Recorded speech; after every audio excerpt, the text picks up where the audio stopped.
입니까? 네.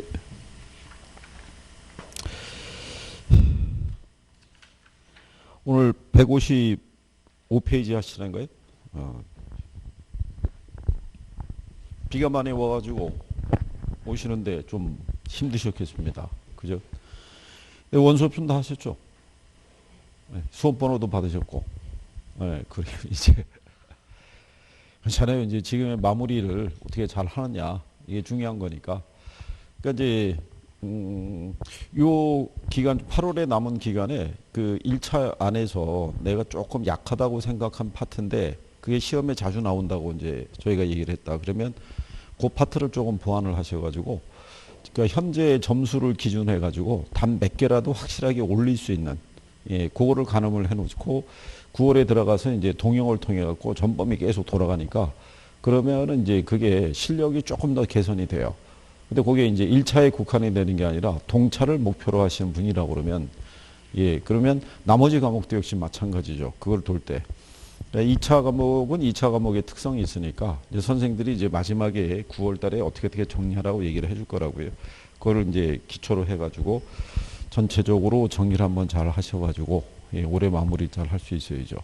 그러니까 지금 아직은 할 수 있는 거예요. 그동안의 강의를 아예 손을 놨으면 뭐 힘들까? 계속 그래도 어쨌든 간에 듣고는 따라오는 왔다 그러면 이 9월 달 정도 됐을 때 갑자기 이전에 비해서 이해도가 조금 높아지는 것을 느낄 수 있어요. 그게 왜냐하면 전체 범위를 매주 돌아가니까 우리가 한 파트 끝나고 넘어가고 그러는 거였는데 그게 아니라 전 범위가 계속 돌아가니까 조금 더 이해할 수 있는 게 커질 수 있어요. 그러니까 기운들 내시고 그 155페이지 가면은 거기 문제 10번은 지난번에 풀이는 한번 해드렸는데 이것도 이제 풀 때 우리가 이제 지렛대역과 계산할 때 두 가지가 있다고 그랬었죠. 그래서 하나가 요거 기억하시나요? 이거 여기다 대입해도 그거를 풀 수 있어요. 그러니까 여기 있는 종이 뭐냐면 이게 종합수익률 또는 총자본 수익률이에요. 여기서 저당 수익률이라는 거는 이건 대출 이자율 얘기예요. 이거 여기 있는 거는 부채 비율을 얘기를 해요.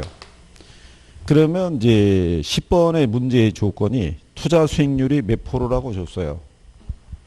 15%. 그러면 이자율이 몇 프로였어요? 10%였잖아요. 그런데 대부 비율이 50%일 때 있죠.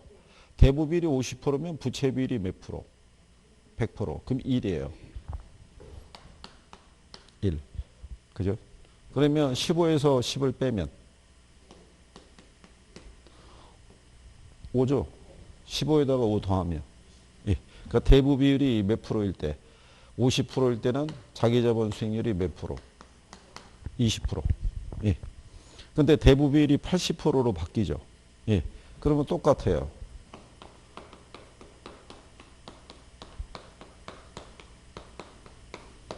대부 비율이 80%면 부채 비율은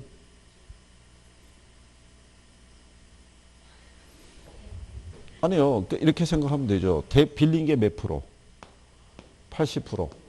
그러면 내게 20%잖아요. 나누면 4 나오잖아요. 곱하기 100 하면 400%고. 그러니까 여기다가 4 하면 돼요. 그러면 15에서 10을 빼면은 5 나오죠. 5 곱하기 4 하면 20에다 15 더하면 15%가 업이 되죠. 그죠? 대부 비율이 몇 프로일 때? 50%에서 80%로. 그러니까 빌린 돈의 규모가 커지면 지렛대 효과도 커지는 거예요. 그러니까 이제 우리는 무슨 비율을 가지고 대부 비율의 크기를 가지고 지렛대 효과를 얼마나 효율적으로 활용하고 있는지 그것도 확인할 수 있다는 얘기예요. 그 내용까지는 시험에서 한번 나왔었어요. 이 원리를 알면은 이렇게 백분율로 주어져 있을 때 간단하게 풀 수 있죠. 이렇게. 그 다음에 이제 그 11번에 보면 다음은 부동산 투자 위험과 수익률의 관계를 기술한 것이다. 이렇게 명시를 해놨죠. 부담하는 위험이 크면 클수록 요구 수익률도 커지는데 예, 그걸 우리가 지렛대 효과다라고 얘기를 했으니까 그 표현 자체가 잘못되어 있겠죠. 그래서 이제 우리가 위험과 수익에 대한 어떤 이제 상세 관계 있죠. 일반적으로 위험과 수익은 비례 관계란 얘기죠. 내가 부담하는 위험이 커지면 수익도 예, 높게 우리가 적용을 하죠. 근데 항상 비례하진 않지만 일반적인 여기서 얘기하는 투자자 있죠. 예, 그러니까 여기서 항상 기억하실 거는 부동산 학개론에서 얘기하는 요 투자자 있잖아요.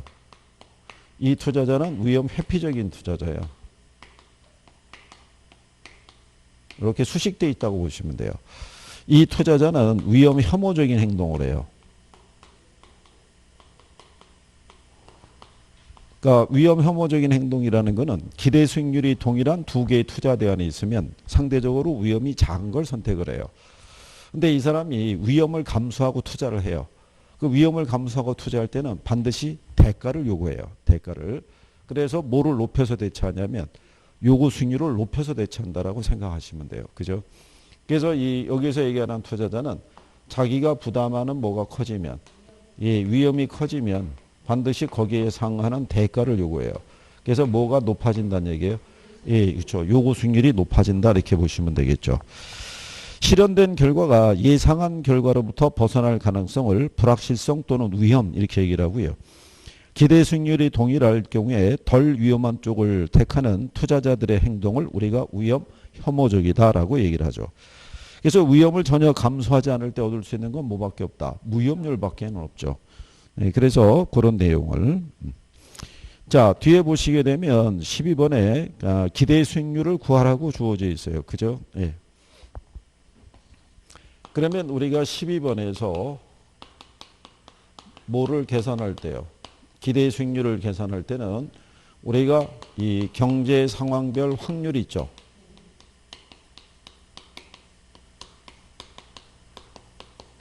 확률에다가 경제 상황별 추정 수익률이 있죠.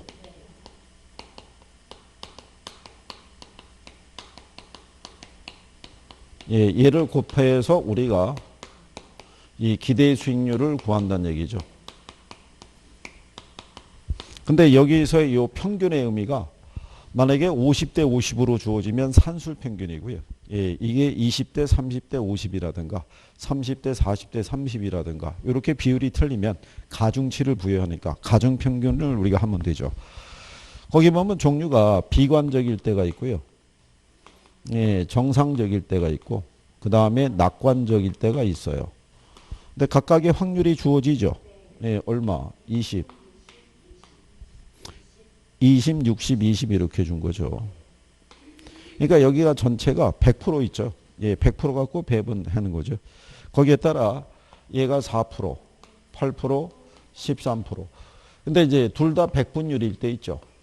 이때는 한쪽을 소수로 바꿔서 대부분 이 확률을 소수로 둬요. 그러면 100분의 20 개념이죠. 그러니까 얼마 나오겠어요? 0.2. 얘는 100분의 60 개념이죠. 그러니까 0.6.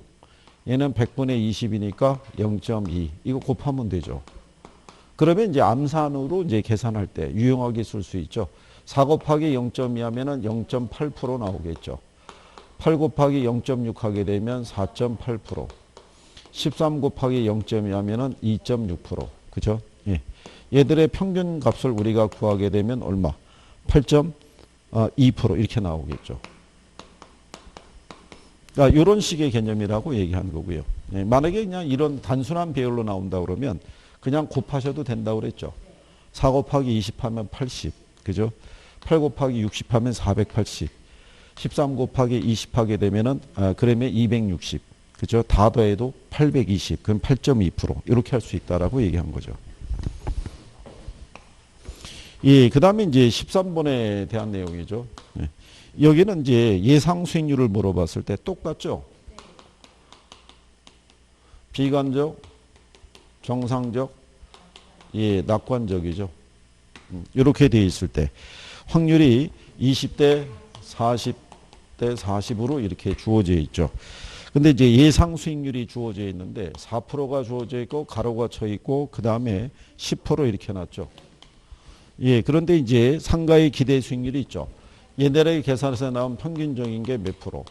예, 그러면 우리 얘 이제 0.2로 바꿀 수 있죠. 예, 얘는 0.4고 그 다음에 얘도 0.4인데 4 곱하기 0.2 하면 어떻게 되겠어요? 0.8. 그죠? 그 다음에 얘를 빼고요. 10에다가 4를 곱하 0.4면 몇 프로? 이렇게 나오죠. 그러면 4.8%잖아요. 그럼 8에서 4.8 빼면 나머지가 3.2잖아요. 그러면 3.2가 되기 위해서 그러면 여기선 3.2% 있죠. 그거를 여기 있는 확률 0.4로 나누게 되면 이게 8% 나오죠. 8%. 그래서 얘가 몇 프로라는 거를 8%라는 거를 우리가 알 수 있죠.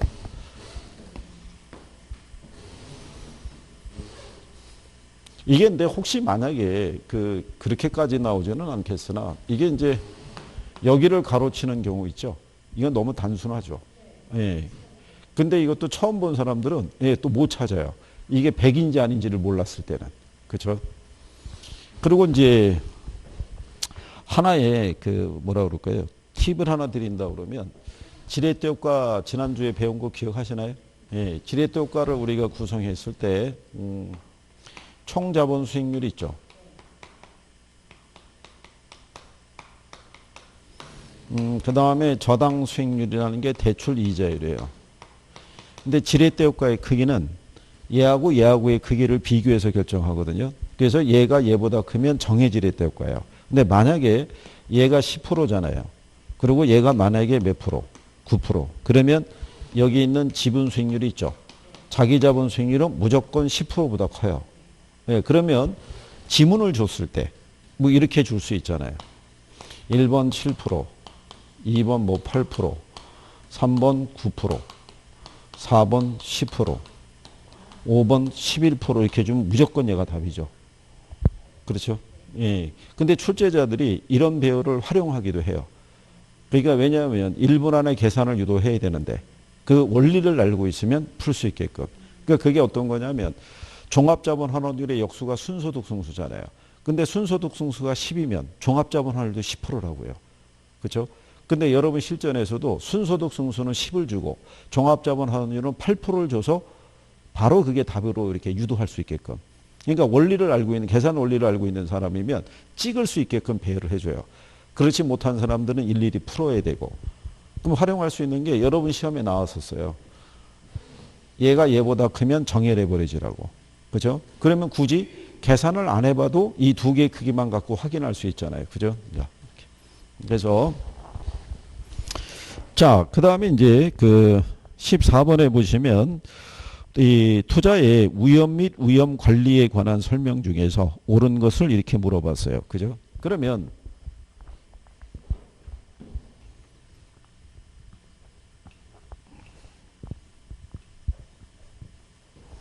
우리가 위험 관리하는 방법이 있죠.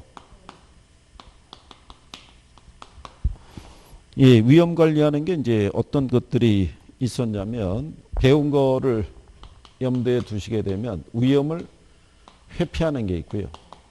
위험을 축소하는 게 있고요. 위험을 전가하는 게 있죠. 그렇죠? 그러니까 위험 관리 이런 내용이 나오면 저런 애들이 이렇게 쭉 떠오를 수 있어야 돼요. 그래서 거기 보시면은 3번 지문에 위험도가 높은 자산을 투자에서 제외시키는 것이 있죠. 예, 그거를 우리가 위험을 전가시키는 방법, 그러니까 틀렸다는 얘기죠. 그거는 위험을 회피하는 방법. 위험을 전가하는 거는 내가 부담하는 위험을 제3자에게 넘기는 경우죠. 어디에 가입해서? 보험에 가입해서. 예, 그런 내용이죠.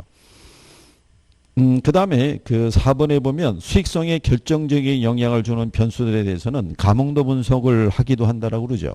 걔가 위험 통제예요. 그러니까 위험 축소 안에 위험을 뭐 하는 것도 있는 거예요. 통제하는 거. 그러니까 위험을 줄이는 방법은 기대 수익률을 하향 조정하는 방법이 있고요. 그 다음에 위험 조정 할인율이 있죠. 걔를 사용할 때는 요구 수익률을 어떻게 해야 돼요? 높여서. 위험 조정 할인율이라는 게 위험에 대한 대가가 반영된 수익률을 우리가 위험 조정률이라고 그래요. 위험 조정률 또는 위험 조정 할인율. 그러니까 걔가 바로 요구 수익률을 나타낸다고요. 그죠? 이런 게 있고 아니면은 포트폴리오를 구성하는 게 있고요. 또는 위험을 통제하는 방법상에서 가뭉도 분석을 하죠. 그러면 가뭉도 분석을 할 때는 투자 수익에 영향을 미치는 변수들이 있죠. 그러니까 임대료, 경비, 세금 얘네가 변할 때 투자 수익에 어느 게 가장 민감하게 영향을 주는지를 찾아서 거기에 대한 집중적인 통제 및 관리를 하는 케이스를 얘기를 하죠. 그 다음에 이제 거기 보시면 그래서 2번 지문에 수익은 가능한 한 낮게 그리고 비용은 가능한 한 높게 추정해서 수익과 비용의 불확실성을 투자 결정에 반영하기도 한다. 그게 보수적인 판단하는 거예요. 상대적으로. 그 다음에 이제 157페이지 그 14번에 5번 보면은 투자 금액을 모두 자기 자본으로 조달하면 금융 위험을 제거할 수 있죠. 예, 그래서 거기까지. 그래서 이제 뒤로 넘어가시면 15번에 민감도 분석이라고 나오죠. 예.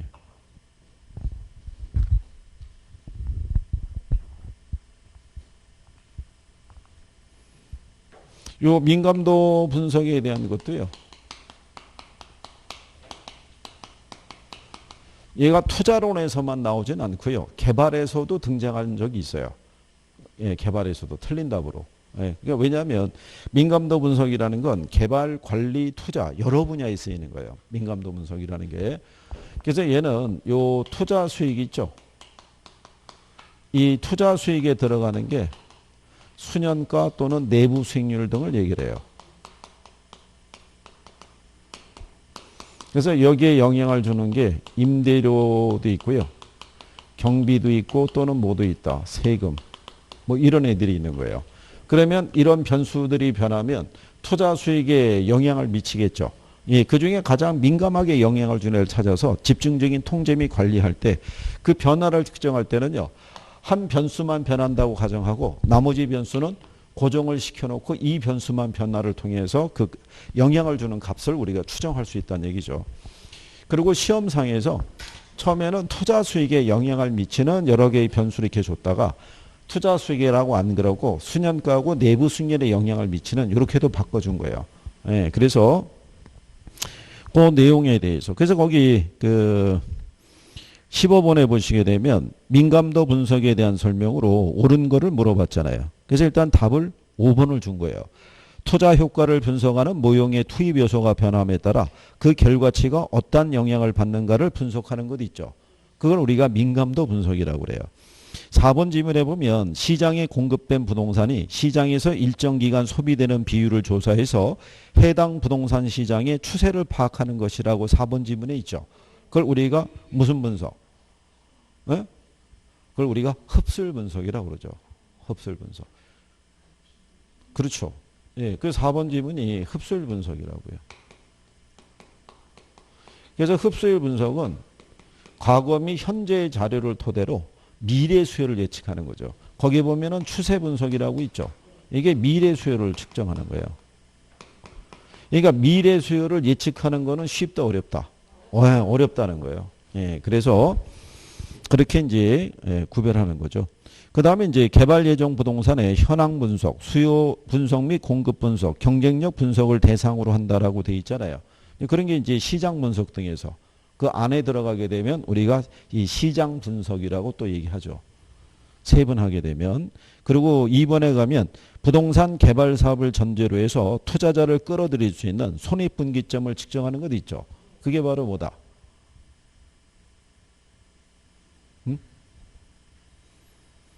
자, 우리가 개발 사업의 타당성 분석하잖아요.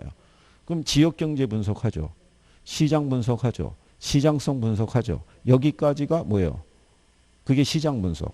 예, 그 다음에 나오는 게 경제성 분석에서 재무적 타당성 분석이라고 그러죠. 예, 개발 사업에서 발생하는 그 수익률을 근거로 해서 투자자를 유치할 수 있을지. 예, 그게 재무적 타당성 분석을 얘기하는 거예요. 그렇죠? 여기서 그래서 이 문제를 놓고 이걸 개발 쪽에다가 넣을까 투자에다 넣을까를 고민을 하다가 한번 이쯤에다 넣어놓고 여기서 개발 쪽의 내용을 물어보면 틀림없이 못 들은 채 할 것 같다. 그래서 한번 여기다가 넣어본 거죠. 그죠? 예. 근데 이제 항상 이게 질문, 그래서 이 민감도 분석이라는 게 투자에서만 활용하는 게 아니라 개발 쪽에서 이렇게 나온다고요. 그러면 사람들이 순간적으로 당황하는 거예요. 1, 2, 3, 4번은 다 개발에 관련된 거고, 5번만 확실하게 답을 유도한 거죠. 그러니까 용어를 정확하게 이해하시면 답을 좀 쉽게 찾을 수 있어요. 그죠? 그래서 그렇게 여러분들이 구별하시면 되겠고. 자, 그 다음에 이제 16번에 보시게 되면 부동산 투자의 위험과 수익에 관한 설명으로 틀린 거를 물어봤을 때 부동산은 인플레이션 상황에서 화폐 가치 하락에 대한 방어 수단으로 이용이 될 수 있다고 그러죠. 예. 그게 이제 부동산이라는 게 인플레이션 해지 있죠. 예. 우리가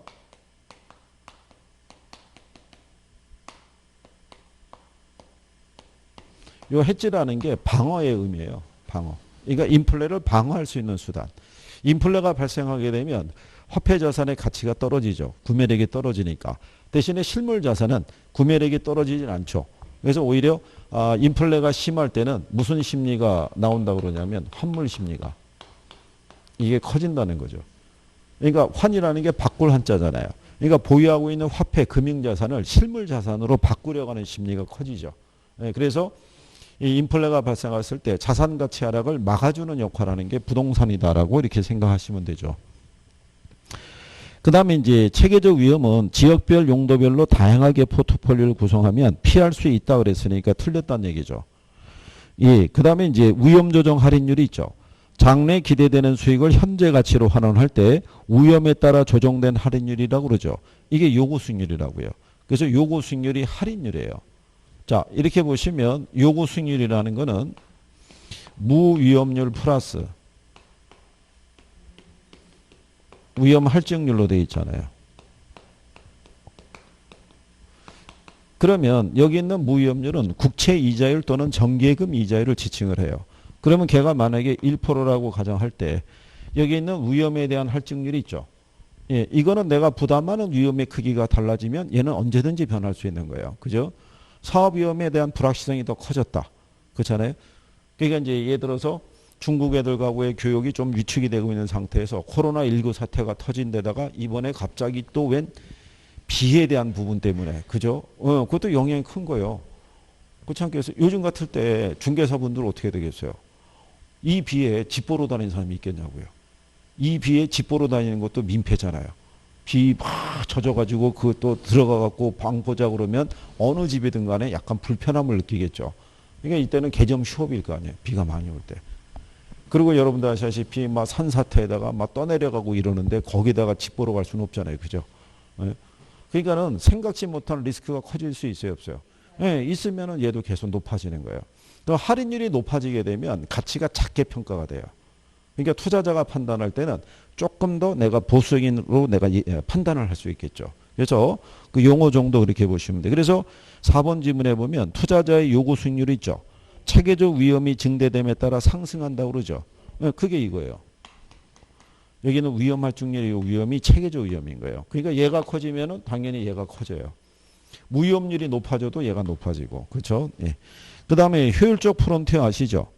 동일한 위험에서 최고의 수익률을 나타내는 투자 대안을 연결한 선이라고 그러죠. 우리가 이 효율적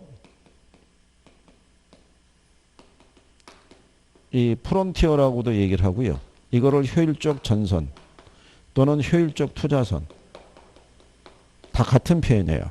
그죠? 뭐가 나오든지 간에. 그래서 이렇게 가죠.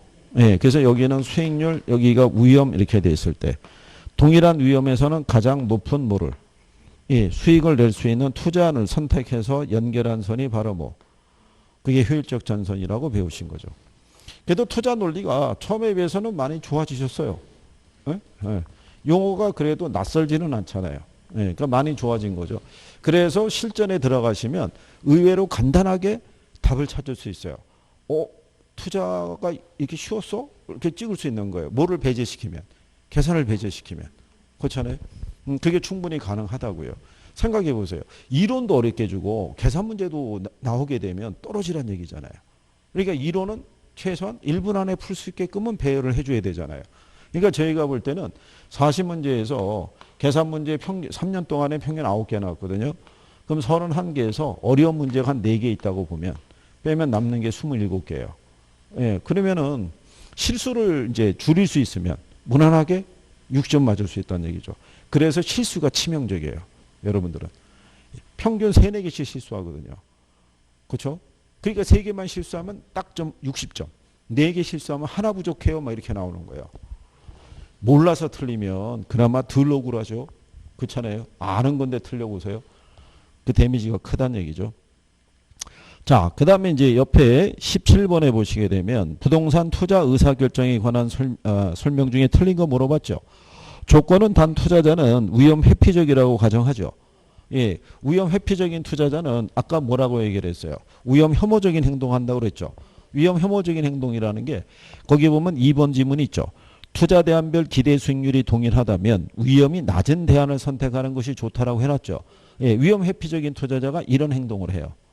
그래서 이제 거기에 그렇게 들어가 있는 거고요. 그 다음에 자기자본 기대 수익률이 차입 이자율보다 높죠. 그럼 차입을 통해서 정의 지렛대 효과를 얻을 수 있다. 맞는 표현이겠죠. 그렇죠? 차입 이자율이 그러니까 아까 우리가 지렛대 효과 얘기를 했었을 때요. 이런 내용이죠. 총자본 수익률이 있잖아요. 그러니까 이게 종합 수익률인데요. 얘가 뭐보다 크면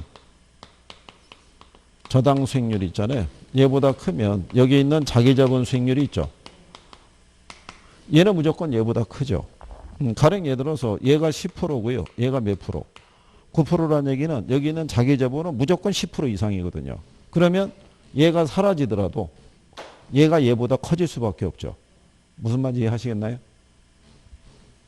한번 우리가 이제 지난번에 값을 대입해서도 풀어봤잖아요. 그러니까 아까 제가 여기다 계산 문제 놨다시피 얘가 여기 있는 이 총자본 수익률이 있죠.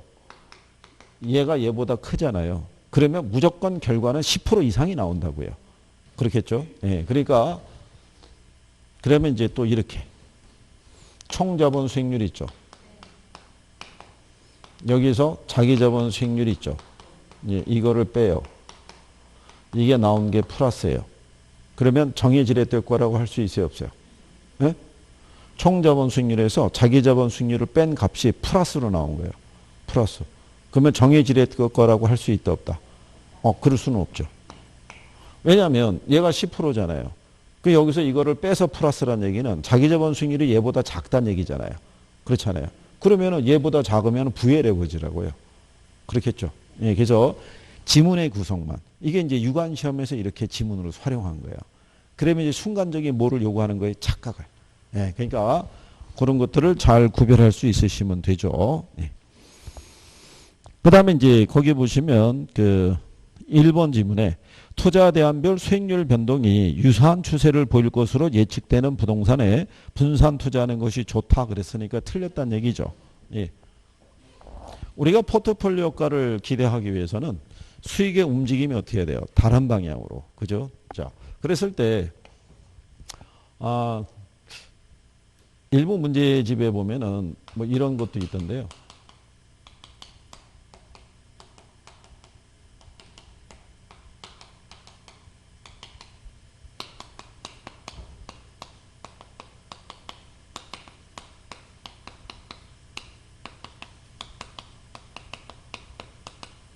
이게 옛날에 그 시험에 나왔던 거예요.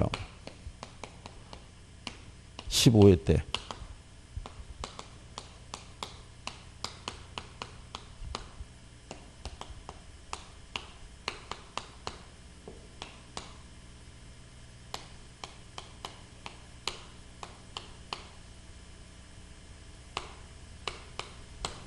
자, 만약에 이제 이런 식으로 주어져 있다라고 가정하자고요. 그러면 A 부동산, B 부동산, C 부동산이 있죠. 주식하고 채권과의 상관계수의 값이 주어져 있어요. 그죠? 그럼 여러분이 만약에 다 금융상품이 있잖아요. 주식이나 채권이나 어느 거하고 결합을 해서 우리가 분산 투자하려고 그러면 어딘가 A, B, C 세 개 부동산 중에서 무슨 부동산에다가 투자하는 게 낫겠어요? 이게 이제 분산 효과 있죠. 분산 투자 효과를 거두기 위해서는 여러분이 만약에 기존에 부동산이 있어요. 부동산이 있는데 얘 셋 중에 하나를 더 플러스해서 추가 투자하고 싶은 거예요. 그죠? 네, 그럴 때는 어느 부동산에다가 투자하는 게 낫다는 얘기예요. 네? 그때는 얘 있죠, 얘. 얘가 상관계수가 제일 낮잖아요. 네, 제일 작다는 얘기는 움직임이 반대 방향으로 갈 가능성이 크다는 얘기죠. 그러니까 분산 효과를 기대하기 위해서는 수익률의 움직임이 같은 방향으로 가는 것보다는 반대 방향으로. 상관계수가 크잖아요. 그렇다면 유사한 방향으로 가니까 분산 효과가 크지 않다는 얘기예요. 그렇죠? 무슨 말인지 아시겠나요? 그래서 이걸 지난번에 저희가 얘기할 때 이렇게 해드린 거예요. 그 만약에 A 부동산의 상관계수가 0.765고 B 부동산이 0.231이잖아요. 그럼 우리가 분산 투자할 때는 A와 B 중에 뭐를 선택해야 된다? B를 선택해야 된다 그랬잖아요. 상관계수가 낮은 쪽이 상관계수의 크기는 마이너스 1에서부터 1이잖아요. 마이너스 1이라는 거는 100% 다른 방향으로, 플러스 1이라는 건 100% 같은 방향으로. 그러니까 분산 효과를 거두려고 그러면 상관계수의 숫자가 작은 투자안과 결합을 해줘야 돼요. 그죠? 예, 그러니까 그런 내용을 연결해서. 네. 그 다음에 이제 160페이지에 18번에 보시게 되면은 부동산 투자의 비체계적 위험을 바르게 설명한 걸 물어봤죠. 예. 자, 그러면 또 거기도 우리가 한번 용어가 나왔을 때 정리를 해봐야죠. 자, 우리가 포트폴리오의 총 위험이 있죠. 총 위험은 체계적 위험하고요. 그 다음에 비체계적 위험의 합으로 돼 있죠. 예, 그 먼저 요 총 위험이 있죠. 총 위험. 총 위험은 줄어들 수 있다 없다. 예, 총 위험은 0으로 만들 수 있다 없다. 0으로 만들 수는 없겠죠. 얘는 줄어들 수 있어요 없어요? 예, 얘는 0으로 만들 수 있어요 없어요? 0으로 만들 수 있어요. 그러니까 위험과 수익의 크기가 다른 자산이 있죠. 예, 걔의 구성을 갖다가 무한대로 늘리게 되면 얘는 0으로 만들 수 있어요. 얘는. 근데 얘는 0으로 만들 수는 있지만 얘가 0이 되지는 않는 거예요. 얘가 줄어들지 않기 때문에. 그렇죠? 그러니까 표현에 대해서 그러면 우리가 이 체계적 위험이 있죠. 얘는 피할 수 없는 위험이라고 그러죠. 그럼 얘는 왜 피할 수 없는 위험이에요? 얘는 피할 수 있잖아요. 비체계적 위험은. 그렇죠? 그러면 체계적 위험은 왜 제거할 수가 없는 거예요? 얘는 분산 투자더라도 얘는 왜 제거할 수가 없다? 그거예요. 얘는 왜 분산 효과가 안 나타나냐면 얘는 시장에 모든 자산에 영향을 주는 거예요. 그래서 분산 투자하더라도 이 위험으로부터는 피할 수가 없는 거예요.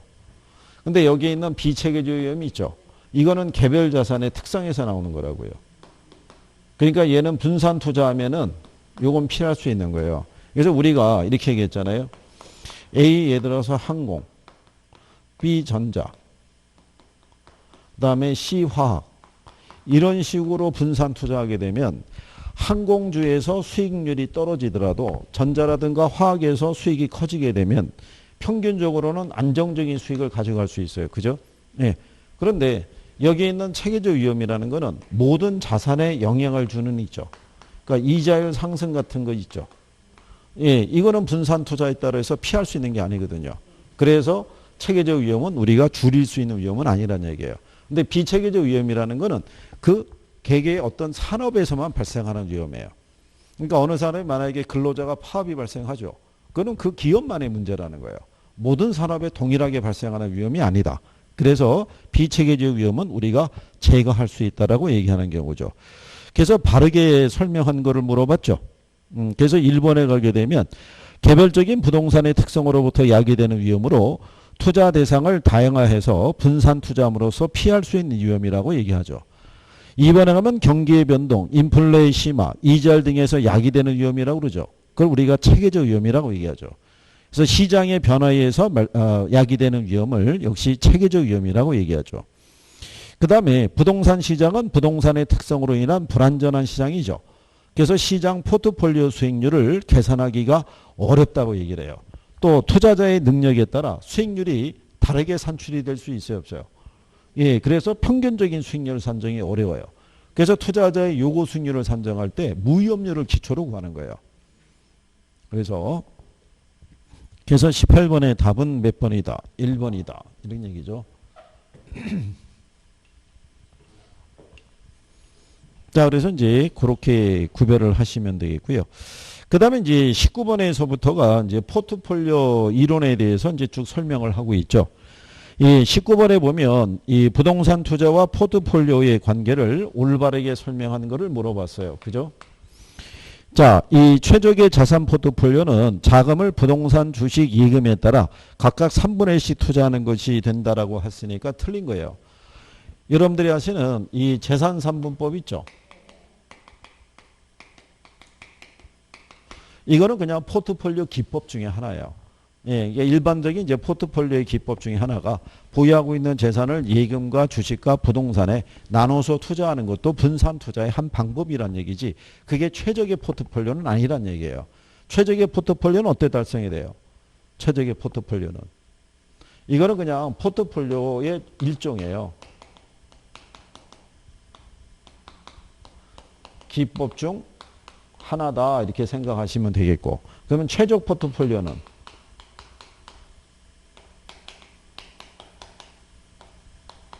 응? 어떨 때 최적 포트폴리오?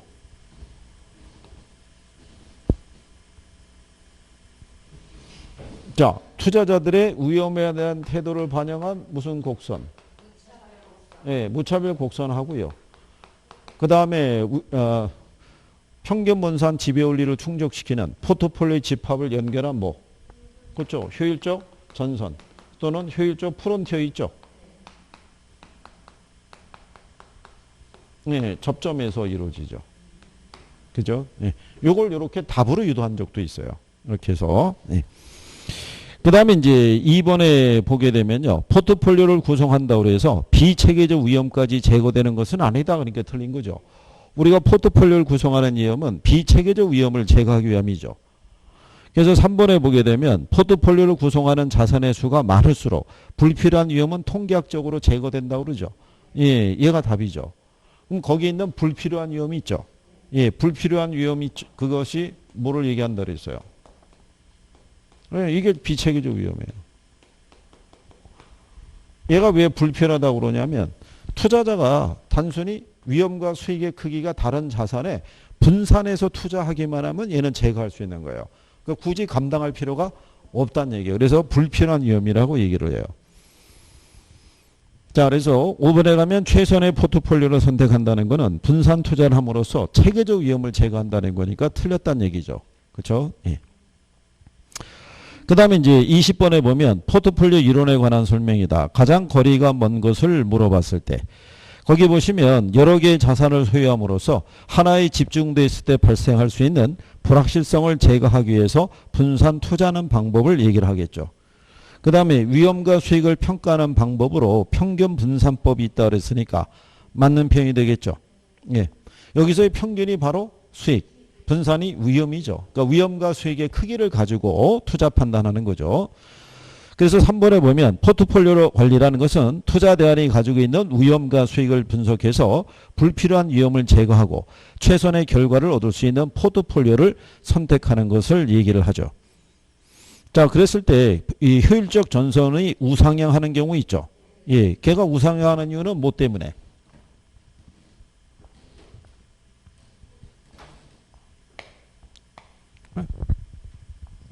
효율적 전선이 이렇게 우상향하잖아요. 이렇게 우상향하는 이유는 여기 있는 요 주어진 요 점 있죠. 이 점에서는 더 이상의 수익을 못 올리잖아요. 그러니까 더 큰 수익을 올리려고 그러면 더 큰 위험을 감수해야 되잖아요. 그래서 기울기가 우상향한다고 얘기한 경우죠. 부동산 투자의 위험에는 피할 수 있는 위험이 있고 피할 수 없는 위험이 있죠. 예, 전자를 체계적, 후자를 비체계적, 그러니까 틀렸겠죠. 앞뒤의 구성이 바뀌었다는 얘기죠. 배열이. 그래서 이제 그렇게 구별하시면 되겠고 21번에 가면 포트폴리오의 분산 투자 효과라고 나오죠. 예, 포트폴리오의 분산 투자 효과 또는 포트폴리오 효과라고도 얘기를 해요. 또는 위험 분산 효과 이렇게도 표현할 수 있어요. 다 같은 표현이고요. 분산 투자 효과라는 것은요. 포트폴리오의 기대 수익률을 감소시키지 않으면서 뭐가 줄어드는 거예요. 위험이 줄어드는 것을 효과를 나타내는 거예요. 이때 줄어드는 위험이 비체계적 위험이라고요. 그죠? 그래서 완전히 분산 투자한 포트폴리오라도 모든 위험이 제거되는 것은 아니다 그랬으니까 맞는 편이죠. 예. 체계적 위험은 제거되지 않으니까. 그리고 두 개의 투자 자산의 상관계수가 1이면 위험 분산 효과가 발생하지 않는다 이런 얘기죠. 그죠? 그래서 우리가 분산 투자 효과를 거두려고 그러면 상관계수의 크기가 큰 애, 작은 애, 어떤 애? 그렇죠. 작은 애끼리 이제 구성을 해야겠죠. 그래서 5번 지문에 상관계수가 큰 투자들로 포트폴리오를 구성해야 된다 그랬으니까 걔가 틀렸다는 얘기가 되겠죠. 그 다음에 이제 뒤로 넘어가시면 포트폴리오에 대한 기대 수익률이 있죠. 예, 걔를 계산하는 문제가 주어져 있죠. 근데 이 포트폴리오 수익률을 계산할 때는 우리가 앞에서 기대 수익률을 계산했잖아요. 예, 걔네와 다르게 각각의 기대 수익률을 계산한 다음에 투자 비중이 있죠. 예, 거기에다가 한 번씩 더 곱하셔야 돼요. 그죠? 예, 그래서 그 내용을 구별을 하시면 되겠고. 그래서 22번하고 23번하고 구성이 같은 것 같잖아요. 근데 22번은 확률을 포트폴리오의 비중을 따로 주어져 있고 23번은 포트폴리오의 비중이 안에 들어가 있고 확률을 바깥으로 뺀 거고. 그러니까 구성은 같은 개념이에요. 그죠? 근데 그것도 그 정도 줬을 때 우리가 또 풀어갈 수 있지. 그거 한 3개 주고 A, B, C 이렇게 해서 주고 풀려고 그러면 시간 많이 걸리는 거죠.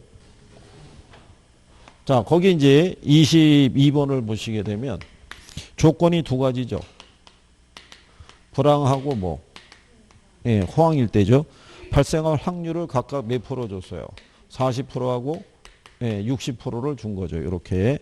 예, 그리고 이제 예상 수익률이 주어져 있죠. 예상 수익률이 주어져 있을 때 A가 있고 뭐가 있을 때 예, B가 있을 때 얘는 얼마? 20, 10, 그 다음에 얘는 70하고 30 이렇게 줬잖아요. 그죠? 예. 자, 그랬을 때 얘를 먼저 계산하게 되면 두 개가 100분일 때는 하나를 소수로 이렇게 바꾸면 된다고 그랬죠. 20 곱하기 0.3은 얼마? 8% 나오죠. 그 다음에 70일 때 얼마? 6이니까 얼마? 42%. 그럼 두 개 더하면 얼마예요? 50%죠. 그렇죠? 그런데 A에 투자한 비중이 있죠. 예, 비중이 몇 프로? 50%. 그럼 여기서 이걸 한 번 더 해줘야 돼요. 그럼 몇 프로 나와요? 25%. 그 다음에 B를 보게 되면 10%가 될 수 있는 확률이 40%니까 몇 프로겠어요? 4%. 30이 될 수 있는 게 60%. 그러면 3, 68이니까 18%죠. 그럼 두 개 합하면 22%죠. 확률이 몇 프로? 50%겠죠. 그럼 몇 프로? 11%. 그럼 두 개 다 더하면 예, 36%. 이렇게 계산하는 거니까. 기출에서 이런 배열로 이렇게 인용이 됐던 거예요. 그러니까 이런 정도 나오면은 나중에 이론을 다 풀고 한 번은 예, 도전해 볼 수 있는데 여기서 약간의 변수가 들어가 있으면은 접근하기 힘들 수도 있어요. 그러니까 문제를 훑고 내려가면서 계산 문제가 있을 때 그 중에 조금 자신 있는 유형이 있을 거예요. 그러면 나중에 이론 다 풀고 거기부터 한번 들여다보는 거예요. 그리고 조건을 한 번씩은 꼭 보셔야 돼요. 무슨 말인지 아시겠죠? 뭐 이 정도 풀어보시고 잠깐 쉬었다가 이 투자 분석을 위한 기초를 해보시죠.